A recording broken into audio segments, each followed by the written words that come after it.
Ladies and gentlemen, boys and girls, and transgenders of all ages, we welcome you back again to the Dynasty Digs podcast. Sorry we had some technical difficulties, but I think we were ready to rock and roll on this glorious Sunday. Now we have a special guest today as we're going to be breaking down the Rawlings side of the startup salary contract Dynasty Points League. Eric G, I'm going to call him Eric G just because I don't want his job to find out that he's on the Dynasty Digs podcast and gets fired. Welcome in. Hey, Travis. Well, glad to have me. Hey, so let's, I always like to, I like to do these podcasts, especially when it's just about the fantasy league that you're in, because it's fun. It's an extra, just something, I'm not an expert. I can't be talking about whiff rates and barrel rates and stuff like that. But when we actually get into the league and the format that we created, I don't know. It's just something that I like doing, and I'm glad you're here. And if we could, man, how did you first off find this league? I think you had it on Fantrax, I believe. Nice. Yeah, what made you say, okay, I'm gonna try this out? Well, I was in many years ago a high stakes salary cap league. Long story short, the league didn't make it, so I've been looking for something like this that's a little more enjoyable, less stressful. I really enjoyed two 14-tier two copy. And you play in one league, but you compete with 14 other owners. So I like salary cap. It's basically you can, unlike other drafts, you can basically tailor your team any way you want, and it's about budgeting your salary. And I always see it. There's always people, and it's going on right now, who spend all their money, and I'm the type of player that will jump in and take advantage. It's more asking the best player at the highest price. It's having a strategy, and for my opinion, I think that's what I'm doing right. We'll see if it's true or not, but I like being able to. It's kind of like an auction. You basically can pick basically who you want to a point. So rather than a snake draft, you're not, if you don't have the no one pick, you're not getting Otani. This draft, obviously not here, but you can basically get, if you do it right, who you want. Yeah. So let's go ahead and move into first down. Some news around the world of baseball, and there's a rule where you have to be in. If you're a third base or first base coach, you've got to be in the box, right? There's a little box. It's for you, and these coaches have been going maybe 10 feet up or down, and they're tipping pitches. And this is a rule. They're not supposed to leave the box, but they never really enforced it. And I guess some of the owners have said, you got to stay in the box because you guys are cheating. Well, I think it's a great rule. It's been going on forever. The coaches, I always thought for years they were tipping pitches. These coaches, they know the players. Everyone knows that you're in the league, and which pitchers. You study enough, you can definitely, the coaches, if they're smart, they can definitely tip the pitches. So I think it's great. I think it's all fair and game. I mean, if you got to stay in the box. Now, some say, it's for safety reasons on third base. Because if I was on third base, I mean, it's less than 90 feet from where the batter is. Like, you might get hit. So I can see why, but I think it's up until the pitcher throws the ball, and then you can leave. Now, that's all the nuances about baseball. If you got a guy on second and you can try to tip that pitch, try to see what the catcher's doing, hey, that's all fair and game. It's not like, anybody's beating on a trash can. We don't want to see none of that. It is Valentine's Day weekend, and love is in the air. And the love breakup was rather brutal in Philadelphia for the Phillies and Nick Castellanos. Nick is he wears his heart on his sleeve. he's a pretty intense type of player. And it seems like the Padres were asking him to be the Valentine's because it was only 14 hours. I think he was a free agent, and now he's signing with the Padres. And and just from what you hear of what happened with Nick in the Phillies, it doesn't sound. This guy brought a beer. Apparently, it was a Presidente beer. I've never heard of Presidente beers, but he brought it into the dugout after he got pulled. So that's a big no-no. So he's obviously going to a new organization with great leadership. I mean, Machado is going to be a great leader for Nick Castellanos, if you can sense my sarcasm. Well, Padres have a tendency that they tend to, based on history, they tend to grab these type of players. I think they just signed Griffith Canning too. They'll grab these scrappy players, and basically like the Phillies are paying most of his $20 million. In my opinion, he probably wanted to get out of Philadelphia anyway. Sounds like bringing the beer in. Obviously, he knew what was going to happen. So he knew he'd be picked up, and it's a win for the Padres. It's really low cost. They got Laureano in the outfield, Merrill, and he's a great tool. You know, he's what's he going to hit 230, 240 probably, but he could bring a punch, hit some home runs when you need it. They're going to play him at first. It sounds like two, maybe platoon sheets with him. So I think for the Padres, it's costing them basically nothing. And I think the guy still has some punch left. Yeah, I was listening to a lot of, on my way to work, I listened to MLB radio, and a lot of guys were like, they hope he goes to the Marlins, so he can face Philly and have some like revenge at bats. But that Padres versus Phillies is probably going to be a really good matchup just because of Nick. He's going to be looking to get back at them, and maybe who knows what happened in the Phillies, but Nick has moved. He has moved on.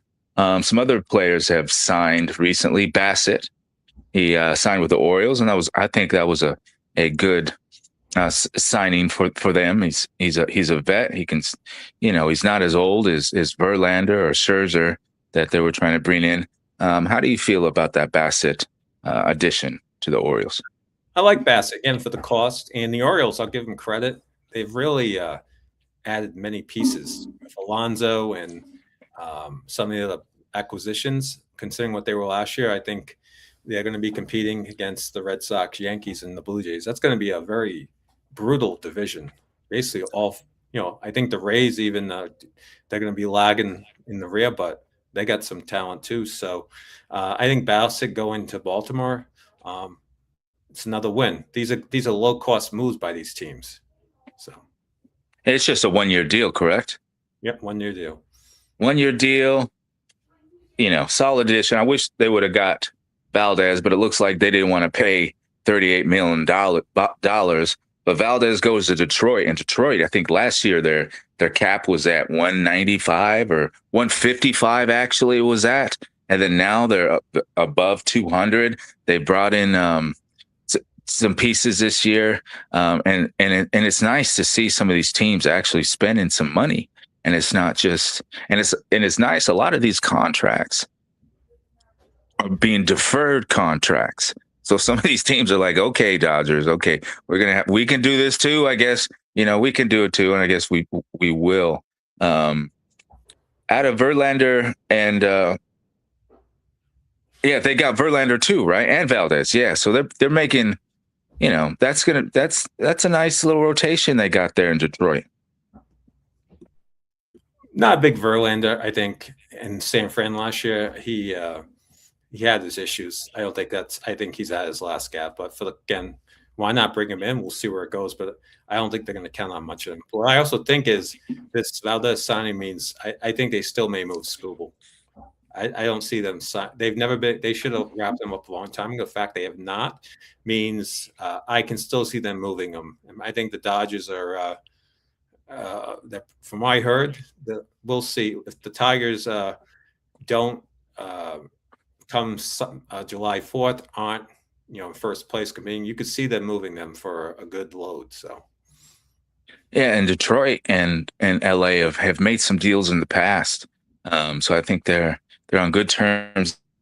And speaking about Scooble, he won his arbitration case. So they wanted to pay him 19 million, right? They said, you're worth 19 million. He says, no, I'm worth 32 million. So they go to arbitration, they do what they do, and he wins. And imagine, and I think it was right before the day that he was going to win or lose his arbitration case. That's when they signed Valdez, and they signed him for $38 million a year. So you're going to say this 32-year-old, 33, that just crossed up his pitcher or his catcher, and you're going to pay him $38 million, but you won't give me the 2-time Cy Young 32? Yeah, exactly. I don't know.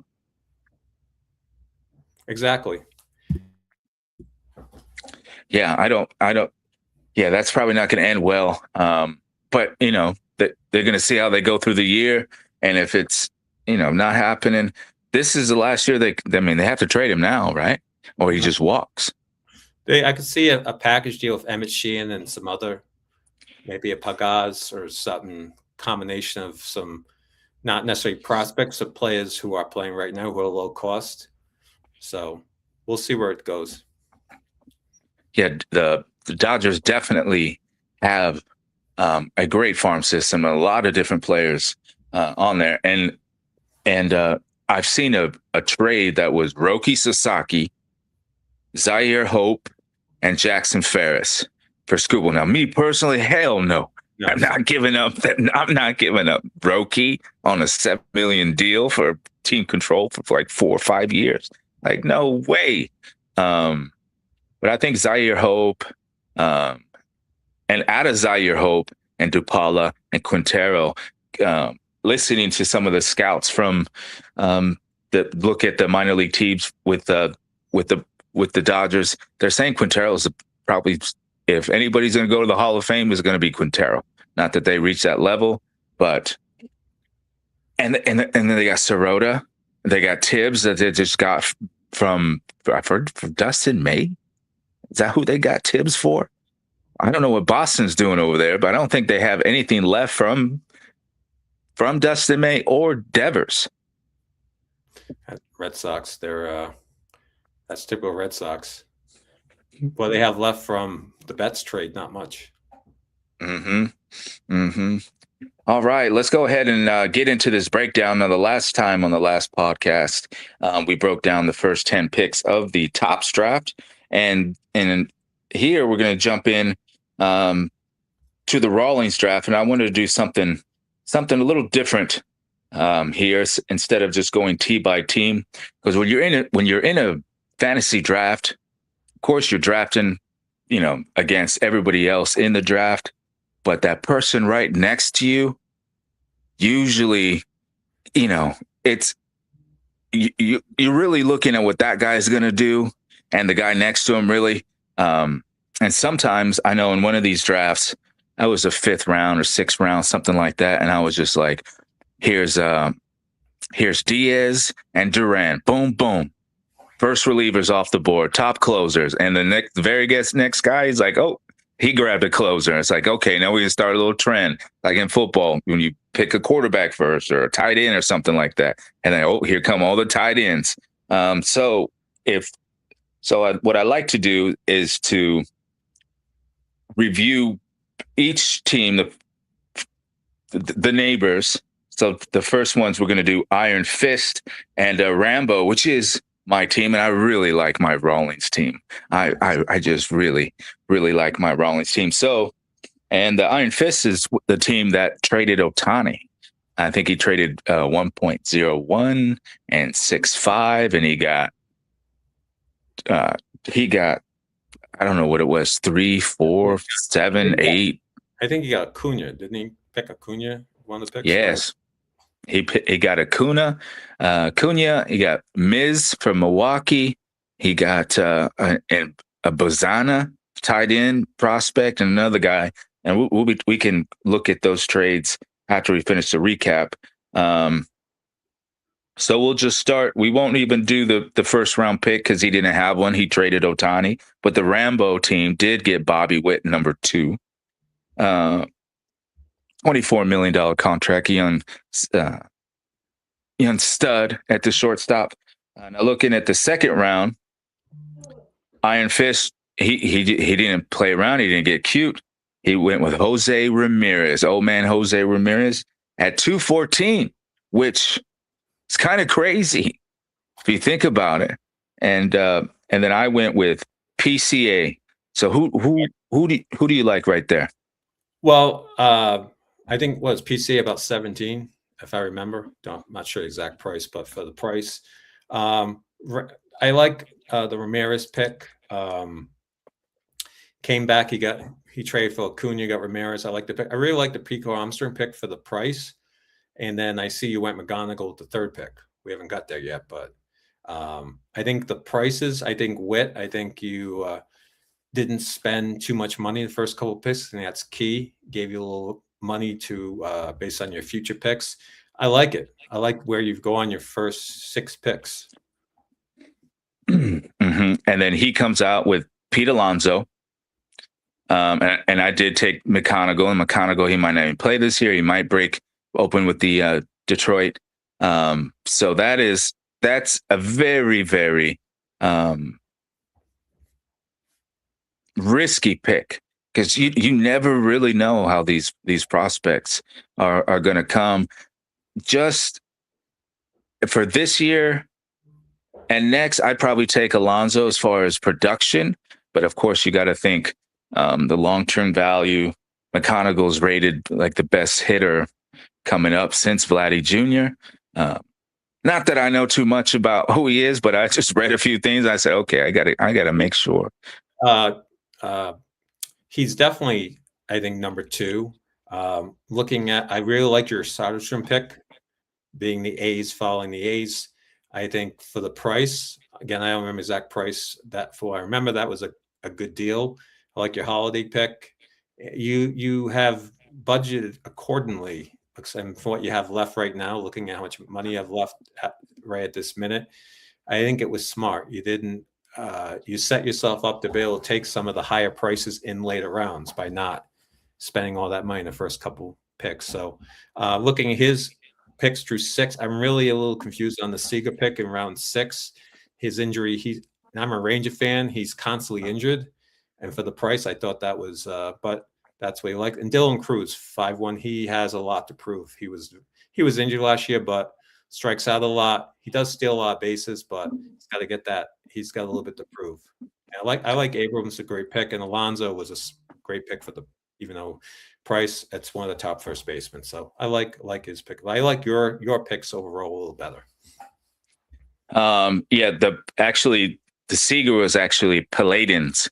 Paladins drafted Okay. Seager.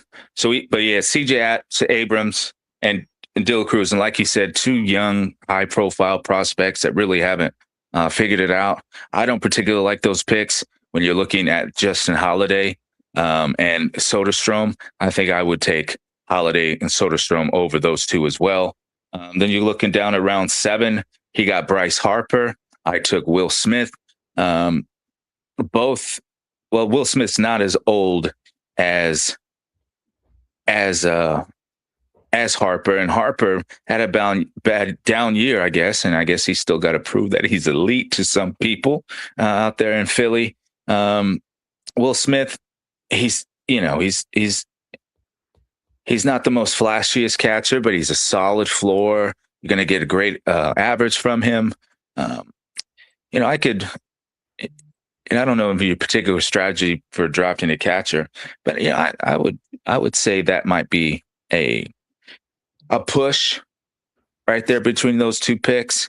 And I think Smith is a great pick. One thing, he doesn't play every day. The Dodgers tend to rest him a lot, but in this league, I look at value. I look at the value of Will Smith. I think he's one of the top 8 catchers, if maybe top 6. And his value, he's still young. He's hits for average, great on base. He's in the Dodger. Any Dodger player you can get, your top 7 players. You have all this talent around you, especially now they have Tucker.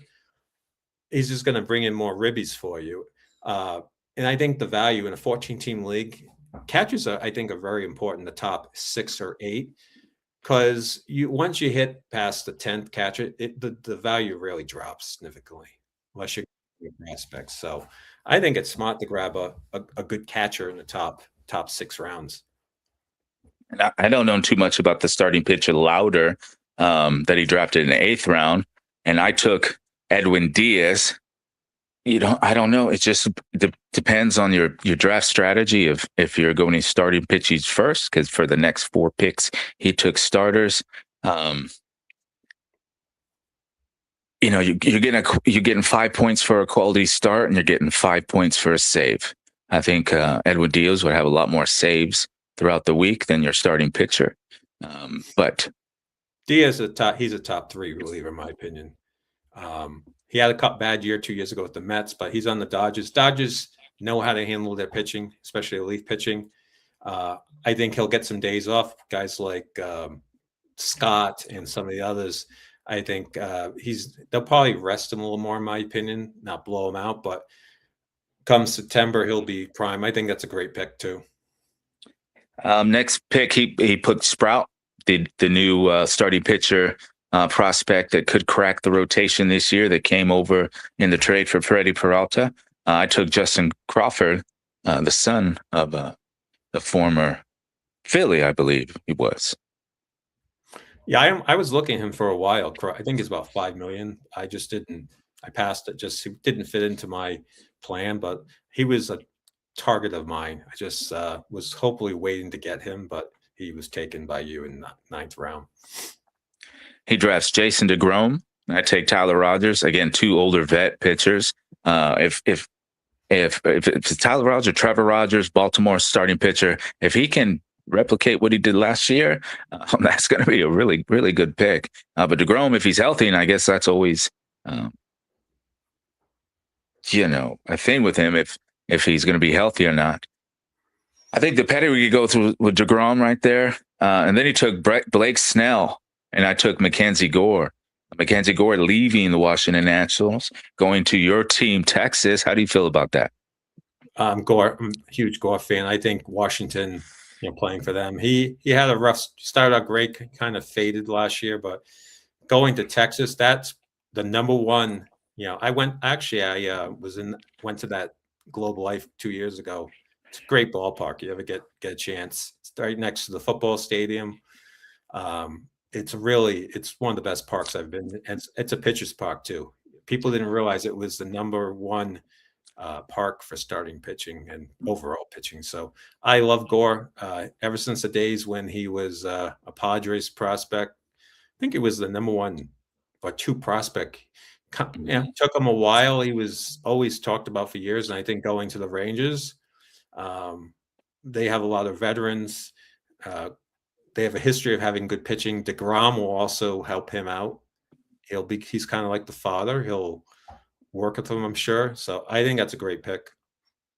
Yeah, and talking about Blake Snell and the Dodgers and how they use their pitchers, the Dodgers to me, and I'm just they kind of remind me of like the 2000 Lakers, where at first they were winning 117 games, right? They were winning 68 games a year, and to get a top spot in the playoff order, and then they kind of faltered in that first year before they start winning championships. And the Dodgers, they've had 100+ wins in a season, and they didn't win the World Series. And now it's kind of like they have the depth. They brought in the depth. Hey, Blake Snell, your shoulder's hurting. Hey, Glasnow, you're feeling kind of rough. Don't even worry about it. Sit on the DL for a couple months.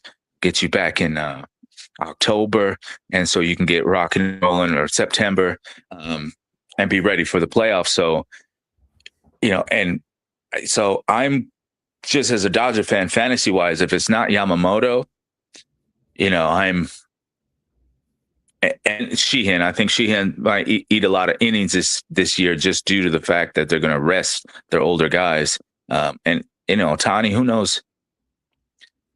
If you had Ohtani, do you want him pitching every 5-6 days? Like, it's fantasy wise, maybe yes, but at the same time, it's like, don't overdo it. I need your bat. I need that bat. Yeah, they don't need him to pitch. They need him come September. They don't need the 110 games because they know how to win the playoffs. Mm-hmm. So they just want to. even they don't even win the division. They know how to win. It doesn't matter to them whether they're on the road. Look what happened. Toronto had them dead to rights, and they hit a home run, ninth inning. They were about to lose the World Series, and then they win the whole thing. So they don't have to win 110 games to know. They know how to win when it counts, have their players healthy. 90, 95 games, they get in the playoffs. That's all they need. All right, so let's go ahead to the work to the next two teams. We have the Rohirrim Rohans from, I think that's from Lord of the Rings, and we have Master Chief. If people don't know, that is the Xbox megastar from the video game Halo. So on the very first pick, this is another team Master Chief traded his first overall. So he doesn't have that, but Jake, which is the Rohans, he took Skeens number 1 at 1.3. Solid pick. Skeens is just terrific. Like the pick. I'm not. I don't know the price what he paid for it, but it's a smart pick to get one of your top pitchers. Then he went with Roman Anthony, which is one of my favorite players. And then it's like Bubba Chandler. I think it kind of early, in my opinion, for him, but he's a great pitcher. And Walcott, well, it's not going to turn out right now very good. I took him in the 4th round. Yeah. I love Emerson. He may win the starting job. They actually wanted to possibly in the playoffs. They almost put him on the roster. You got White from Miami, Strider. He's got some good pitching. Painter, a lot of wild cards. Some of these pitches, Painter could turn out, but he could not. So a lot of risk, in my opinion, with these young pitchers. Tyler White is one of the top pitchers for them, but he went very prospect heavy, and then he got DeVries in the 9th round. So he went young, which is smart for his budget. We'll see where it goes, but a lot of these players needs most of them to hit. Definitely young. DeVries in the 9th. Like, you know, I get it, because if he gets called up this year, gets a little cup of coffee this year, and he looks good, I mean, you got him for the next 3 years at $2 million. And Chief ended up getting Wood, Langford, two young top prospects that are, and Langford's your boy over there. He's probably going to have a good year. I'm not a huge Langford fan. I think he's good, but his average he hits about 240. I think my opinion, I think he's one of the most overhyped players. He'll steal you 25, 30 bases, but he's not going to be an elite, my opinion, just from what I've seen him. But I think he's kind of overhyped. He's good, but I think that's kind of early in the 3rd round. All the fantasy media, they all love the guy, but he's again struggled mightily for part of the year last year. So, but it's worth a risk. It's not a bad pick, but I just don't think he's the player everyone makes him to be. Yeah, and that's what I was talking about earlier. When you're drafted next to these guys and these neighbors, they could see they're going prospect. He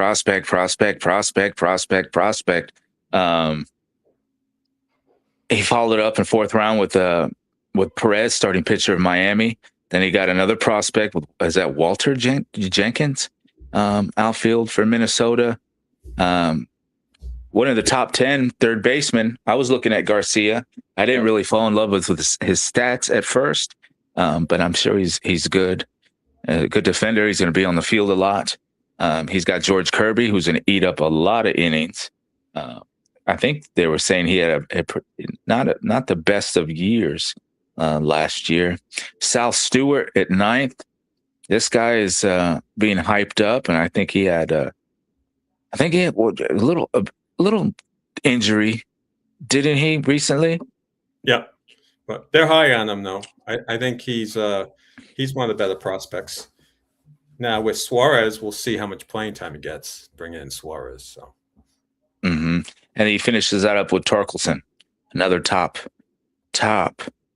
former prospect that kind of bursted on the scene in his first year, really, didn't he? Yep. Then he kind of faded, but I like him. It's a good pick. Again, both of these teams prospect heavy.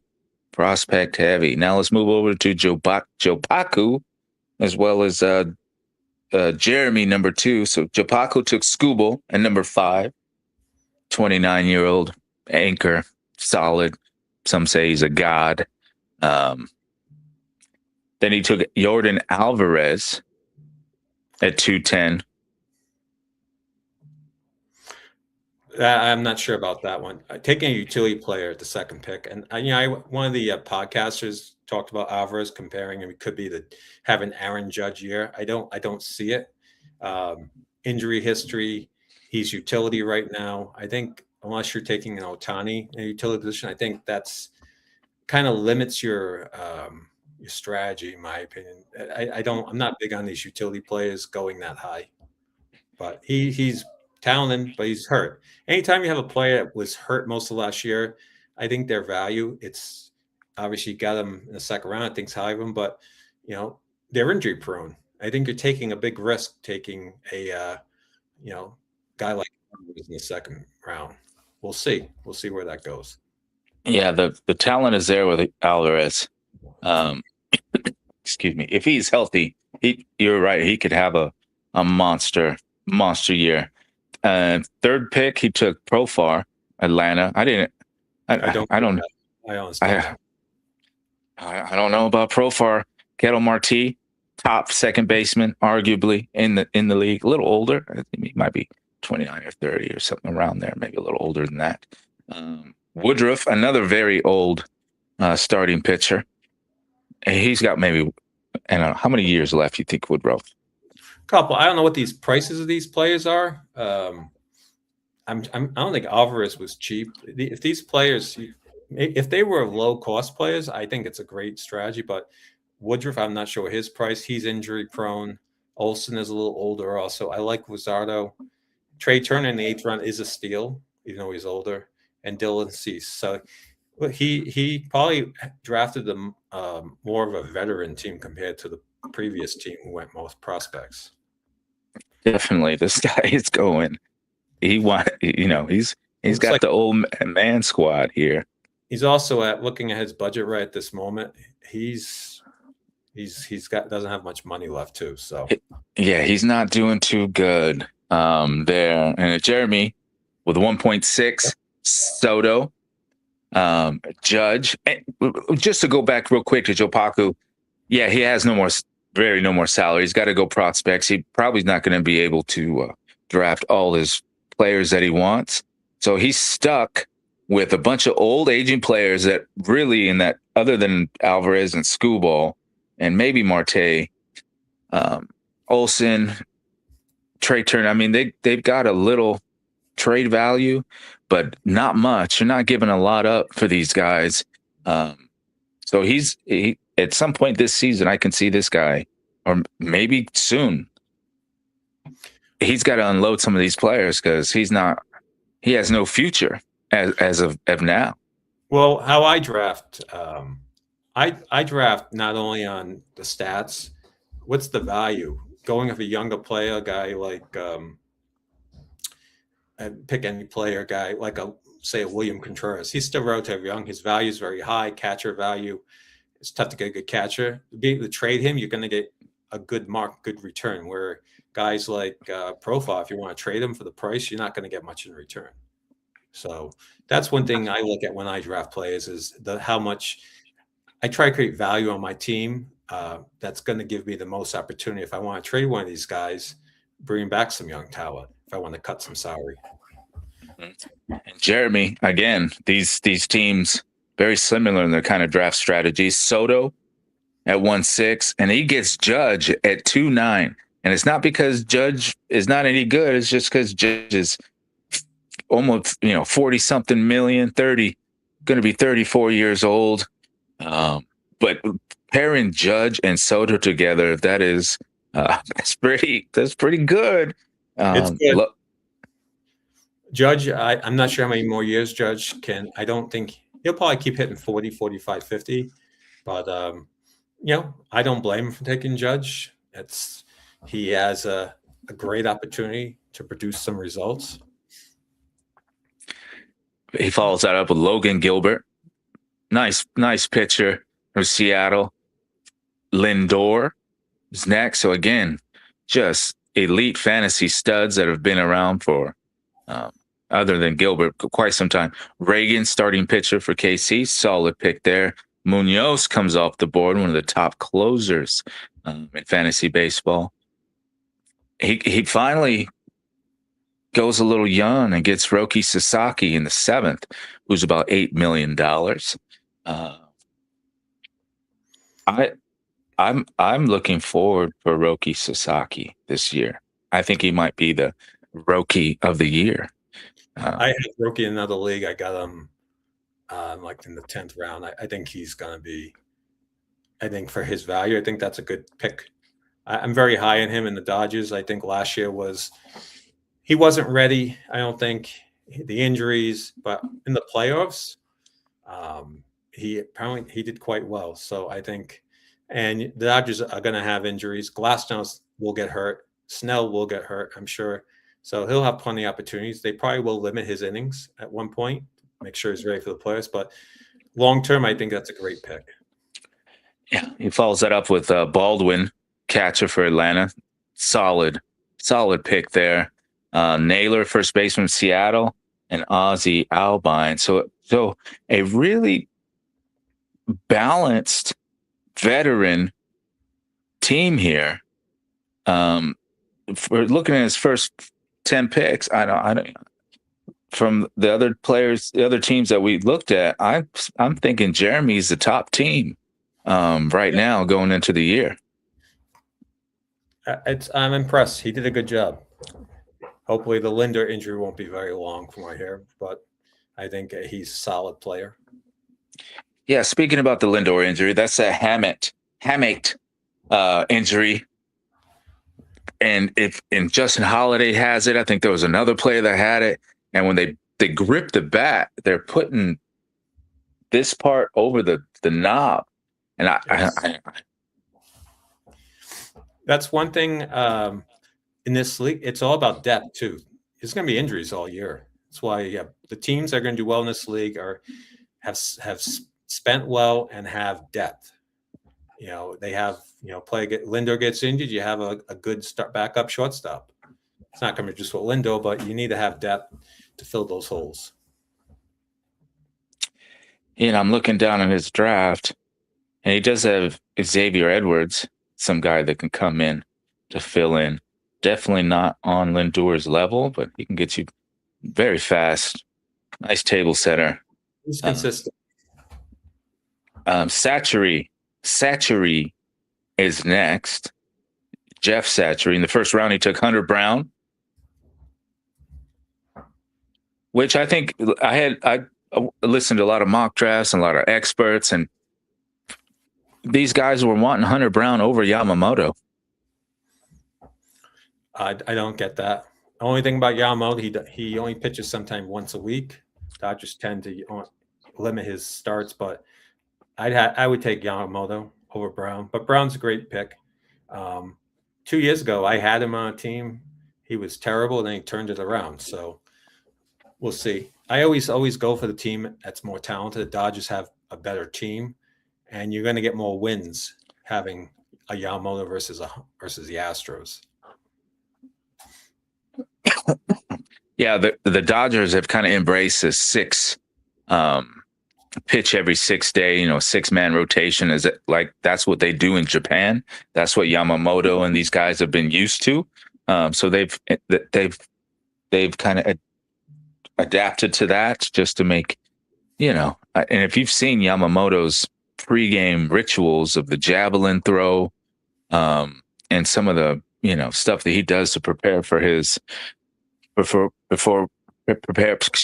he takes a mound, you can see why this guy can pitch a complete game and then the very next day come back in and win the World Series, man. He's fun to watch too. I have him on a team. I drafted him 3 years ago. no one knew much about him, and a little shaky ride first year, but he's been excellent. Yeah, so Hunter Brown, the second round, he got Cal, uh, who had probably the greatest season for a catcher ever last year. Tulane at second base in his third round pick. Savage, which is probably like 7 million, just because he didn't play at all last year, only in the playoffs. Follows that up with Ben Rice, Bo Bichette, Pages. Rice, he sniped Rice for me. I was about to take him. He took him. I was next that he grabbed him. He was right on my target. And he's going to have a, getting rid of Alonso, Ben Rice and be taking a, step forward. Bichette, Pages, DePaula, early 8th round. Waldrep, Westberg to round that out. So he started off with consistent, like high floor guys in the first 4 rounds. Bo Bichette's going to rake, and he's going to get that third base eligibility, which is going to be pretty valuable in any fantasy format. I don't know about the Waldrep pick at round 9. I know he's cheap, but I'm not sure if he's going to start. They say he may not even start for them. That kind of I like him too, but I'm not sure. He probably would have been available. It'd take him a little later, but he obviously wanted him. He got him. So now let's move into your team here at pick number 8, shocking the world with your first overall pick with Connor Griffin. Why don't you kind of go into what you were thinking there? Well, the whole thing is budget, and you have pointed out to everyone, money can go quick. We have 55 rosters, 50 of them will be minors, but that's still at least $2 million a slot. So you do the math, and I didn't want to get in a position where come the 30 or 35 round, I'm budging. I know people just start spending, and I know I got Griffith. I don't think would have lasted to the second round, in my opinion. Someone will always do what I do, and for the price, even some of the other rookies aren't $2 million. I think the what's his name, the McGonagall, he was like 5. But the price, I think I did a lot of research on Griffin. He's one of the top prospects that come out since Acuna. Everyone rates him high. For his age, he's very polished, and it gave me an opportunity to save some money. I wasn't going to get him, and to get and trade for him would be virtually impossible, especially once he hits the majors. And he's the cornerstone for the future. To get him for $2 million for 3 years is, I know it's the first round, but there's 55 rounds, so there's plenty of opportunity. My goal also was to go a little cheaper and have a shortstop that's going to fill in for him until he's ready. So I wanted to get him, and I wasn't going to get him in round 2. I guarantee someone on the back end was taking him with their second pick. Could have been wrong. But I think I would have been right. Yeah, and then that pick by you really, some of the guys in the league were like, "Oh shit, Newport's crushing dreams." And then that's when it started, like, okay, we got to get these prospects early here because of this salary. And if I could pull up, maybe I'll do that in a future podcast. But in a former league that we had, it was the way the draft went was the first overall draft pick was $16 million. Whoever you draft number 1 overall, his salary is $16 million, and then went to 15.5 and 15 and 14.5 and 14. And I think around pick, I can't remember, but I was taking Wander Franco and I was paying $10 million, and he hadn't even played in the league yet. I was taking Tatis, who was, I don't know, I think I was paying $13 million for him, and he hadn't even played a game yet. And I was just like, let me get ahead of the game here, because like I think it was maybe $6 million but people were looking at me like, you're crazy. Why are you going to pay so much money for these prospects? But just like you said, it's like, if these guys hit and I'm going to get them for 3 years at this price, I've got a huge, huge advantage. You followed it up with Kyle Tucker. I think that pick was just too good to be true at 2.7. I'm not even a huge Tucker fan, to be honest. I looked at his stats. I personally think he's overhyped, but he's consistent. Hits 25, 80 ribbies, steals 20. They're good numbers, solid. But I think on the Dodgers they'll get better. I don't think he's a top 5 pick, but I think I had a little money with Griffin. I wanted to get him. I think he'll do well in the Dodgers, but I thought that was for the value. He's 24 million, I think. Still, I think it was a good pick. Yeah, I mean he's going to be the second best hitter in that lineup. He's probably going to bat second. I don't know how they like to do a lefty and a lefty with Ohtani and Tucker, but the way Betts played last year, Betts somebody's going to have to move down. And I know teams like to do a lefty righty, so we'll see where he's going to bat second or third in that lineup, and he's going to be surrounded by Freddie Freeman, Will Smith, Ohtani, Betts. He's going to make his money. He's going to opt out. They get him for 2 years. It wasn't just that 1 year. So at least and from your standpoint, because you went really young with some of the rest of your picks, you can trade off Tucker. Yep. There's going to be a Dodger fan in the league that will probably pay some money for Tucker. If you could just go ahead through the next some of your picks. Okay. And yeah, Weatherford for the Cardinals again for the price. I think it was about $5 million. He's again one of the hype. I actually like him better than McGonagall. I think he's going to play right away. They just traded Donovan. And another guy. He's actually hyped pretty high. Everyone. So I thought it was a great steal, and he's not going to be able. And I got my pitching. All these pitchers are around $11. McLean, I think he's going to get even better for his price. That was a steal. In May for Houston, he was about $11 million. And Schlitter for his price. They're all about the same price. I think for the price I'm paying is just tremendous value. These players are all undervalued. They all didn't play a full year, so that's why the cost is so low on these players. So I can't pass. I want to get my pitching, and I didn't buy it's not a Taras Skubal for the price, but these players have an opportunity to really be top 10, 15 starting pitches this year. And then I cook Caglione. I think for the price, I think he's got a good opportunity to make a comeback after his rough year. Owen Cassie, cheap for I think he's going to do well in Miami.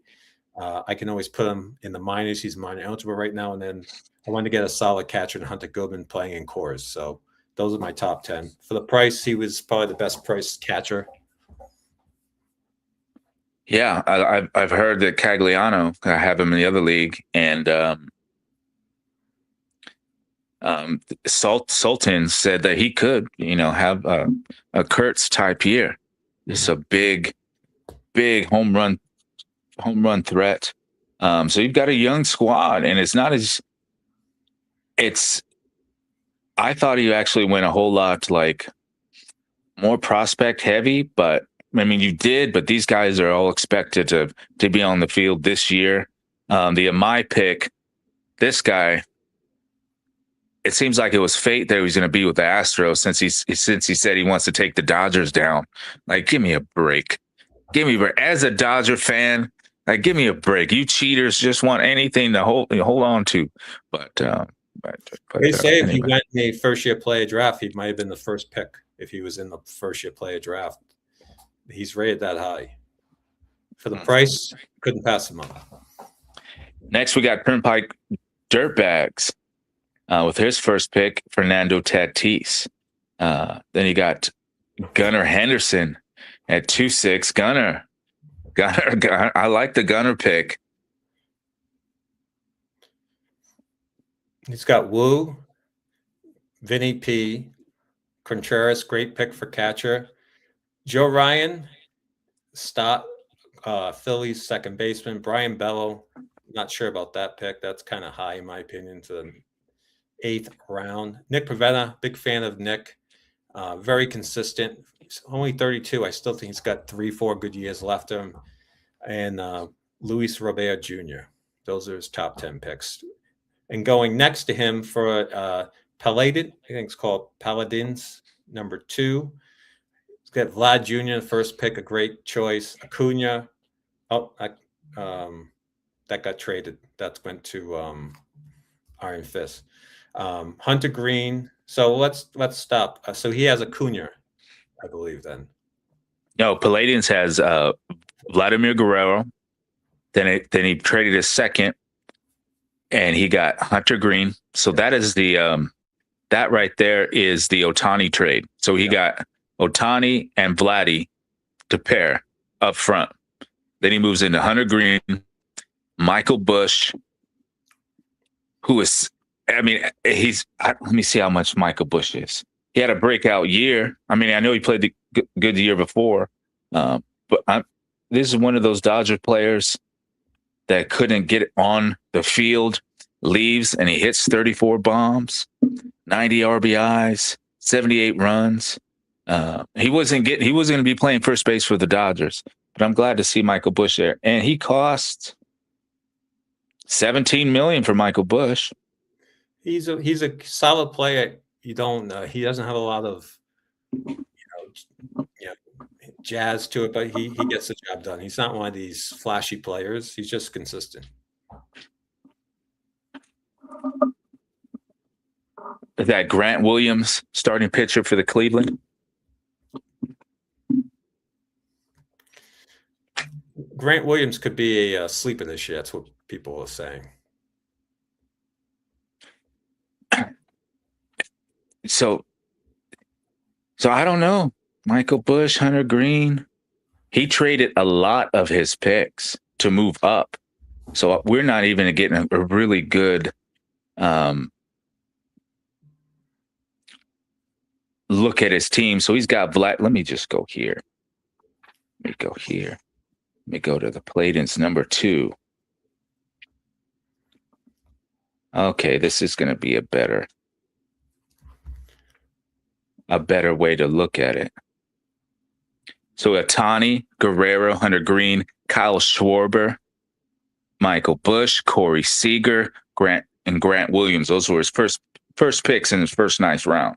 So again, veteran heavy. Veteran heavy for Palladians, but team pairing up Otani and Guerrero. And this guy's a Philly homer. So if you have any Philly guys on your team, he will take them. He made a trade for Schwarber. He gave up 4 or 5 picks to get Justin Crawford. And Palladians will make moves. He will make moves. He's got an older squad. Hoffman's next. Yamamoto, Sanchez, and Max. Jaron Duran, it looks like. Yep. Got Fried, 3 solid starting pitchers. Then Machado, Salvador Perez, Horner, Freddie Freeman. He's got Jacob Wilson, the rookie from the Athletics, and he went with Duran, the solid relief pitcher for the Phillies. So it's like he went pretty solid on veterans. Yep, another veteran squad. It's cool to see how these strategies. ST Rebels is up next. Caminero, De La Cruz, Basallo, Burns, Kershaw, Bradish. Those are all some young, high potential picks right there. Aiden Miller could be he could be a sleeper this year if he plays. There, heard good things about him. Which one is that? Aiden Miller for the Phillies, the shortstop, the rookie. Yes, Aiden Miller's that guy's project all the fantasy podcasts out there. Get your hands on Aiden Miller. Another young squad right there. But right now I think so far, it's still Jeremy. I think Jeremy's the team, at least just for this year. We're not talking about who's going to be better next year or 3 years from now. The Archangel's up next, another guy that made a lot of trades. He ended up getting, and let me just go to his team here. The Archangel.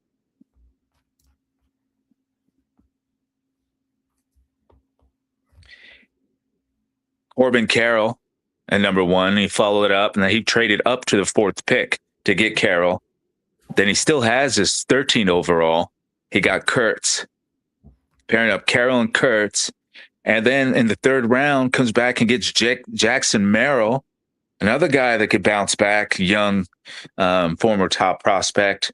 Miller, the really good reliever out of San Diego. Nito, shortstop for the Angels, who's has been producing pretty well.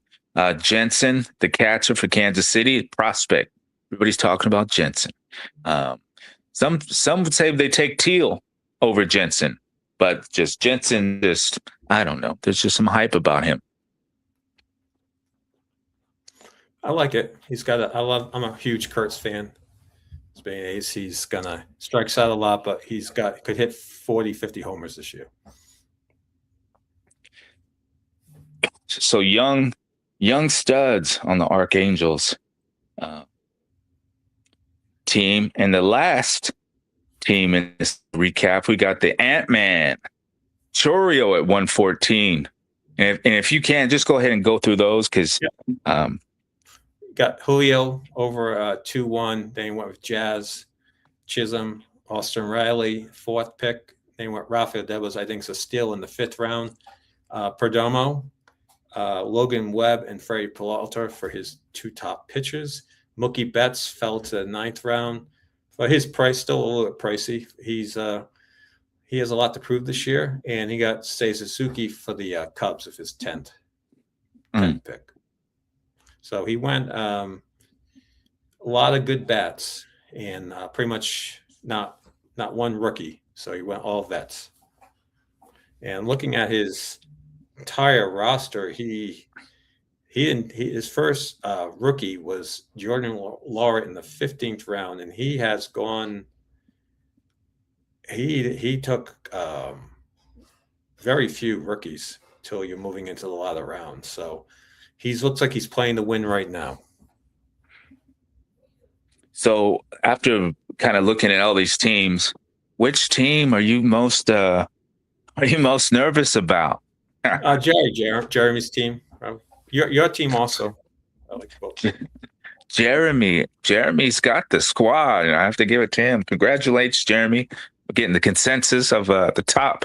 Now, next week or whenever we get back into this, we're going to do rounds, 11 through 20, and we're going to see how those kind of turn out. Or we might, go a little deeper as we get into this. We're reaching the end of the draft. We've got about 20 more rounds to go. There's some things that I need to, and I haven't played fantasy baseball in like 6-7 years. So there's things about the matchups that I have questions about. Like, for example, in the NBA, the All-Star week, which is this weekend, the matchup before the All-Star games is maybe 3 to 4 days. It's a short week. And then you have maybe 5 days on the back end after the All-Star break. So usually what you do as a commissioner, you just merge those weeks. So in baseball, we want to merge as well with the All-Star. Yeah, you merge them just because, the All-Star week used to be Monday. The game was Tuesday, Wednesday. Everyone stopped playing Thursday. Now they give them Thursday off. You don't start till Friday. So usually it's a 2-week because you get basically not even a full half week. And you just merge the 2 weeks together. It's pretty interesting. I've also seen some people do like a contest for those 2 weeks too. I don't think we would do it, but I've seen leagues where whoever gets the most points for those 2 weeks gets like $100 out of the pot. That's some people do. I think merging is probably the best thing. Okay, excellent. So Jeremy, you've got a lot of teams in here that have gone really, really young. You got some teams that have gone really old. You got some teams that are going to be running out of money very quickly here. Turnpike, dirt bags. He is a dirt bag for spending all that. It's almost like when you have money in reserve, you actually have more control of the draft because you have an advantage. And that's how I did my strategy. And I think my team is. I think I don't have the best team, but I think I have a very competitive team. It's all about depth. And yeah, if you don't have any money, you're basically, and you need money during the season too, if you want to pick up a player or pick up their salary. So it's always good to have reserves. Yeah, looks like you can buy more salary, but I assume that's just taking earnings. If you're spending more money on your team. So I'm not going to be doing it because I think it defeats the whole purpose. Start spending, then everyone will spend again and again. So I think having a strong cap, having balance and reserve. So if I need I'm competing, I need to spend more money on like a Castellanos, who's a little expensive. And in the end, I can do it. Where teams they can't do it. Yeah, it's like I was saying in the chat room league, like this format is going to weed out and sort itself out. Like if you just draft them for this year, then you might be in a hole midway through the season if your team's not looking good. But let's go ahead and wrap up. We're at that about hour mark. I really appreciate you, Eric. This is my favorite league, and I've been playing fantasy baseball. Took a few years off a while back, but we have a good group, in my opinion. There's no bickering. There's some leagues people argue, and we keep it. Everyone has fun. Everyone respects each other, and the commission is good. I want to congratulate you for putting this league together and being able to join. And I like having control. It's not like a snake draft. We are doing a snake draft, but you can basically control how you want to make up your team. So, and I'm happy the players I got. I have favorites. Some players I'll spend, but I think building for the future is key in this league. And teams that overspent, they're going to have to make adjustments, but I think that's good. I've done it before. You want certain players, and you don't realize in the draft you think you're fine, then you realize you're not. So, but it's a great league you put together. I really appreciate being part of it, and everyone's really good to get along with. We all have fun, and it's nice seeing how everyone does their team differently. That's what's exciting. Everyone has their own strategy. Yeah. Again, very happy to have you. It's going to be a great year. Good luck with the rest of the draft, and always remember, folks. Don't forget to let your league mates know how much better of a owner you are. Thanks, guys. Yeah, Thank you. Take care. Thank you.